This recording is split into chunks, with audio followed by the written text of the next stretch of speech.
Good morning, York Rangers. This is Miss Santana from first grade. Whoop, whoop.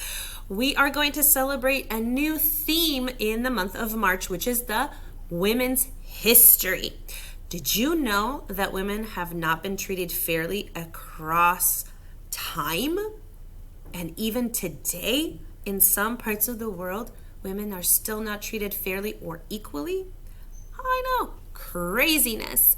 What we're going to do this month is we're going to explore how across time, how in the past women have struggled and did amazing things to show that they can do anything that they set their mind to.